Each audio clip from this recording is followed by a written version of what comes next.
Hello everyone! So ngayon nandito tayo sa Swan Pool. Pumunta kami sa Alpaca Hill nung Christmas Day. Kasama ko nga pala ang bago kong friend dito sa Ratchaburi. Syempre, bago tayo pumasok, kailangan muna natin magbayad ng entrance. May mga package kang pagpipilian, pero yung 290 baht lang ang pinili namin. Dahil ang gusto lang naman namin dito ay mag-take ng picture. At sobrang nagkakasundo kami pagdating doon. Nagbebenta rin nga pala sila ng mga souvenirs dito.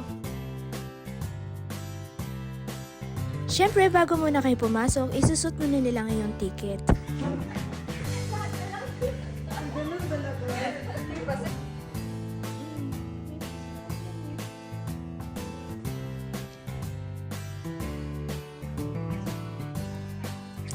Sobrang natagalan kami mag-take ng picture sa part na yun. At eto na talaga, papasok na tayo sa Alpaca Hill.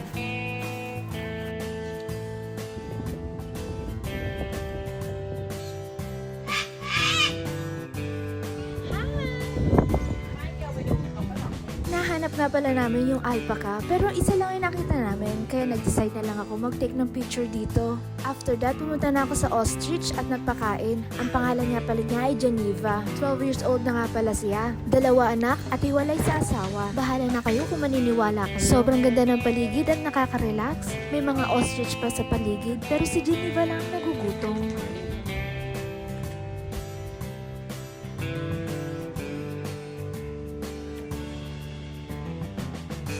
Ganda-ganda si Geneva sa akin. Akala niya siguro may pagkain pa ako.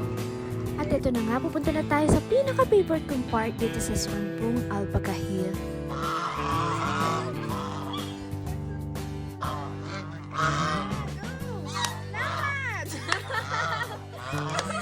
Let's go! Suporta kayo sa vlogger!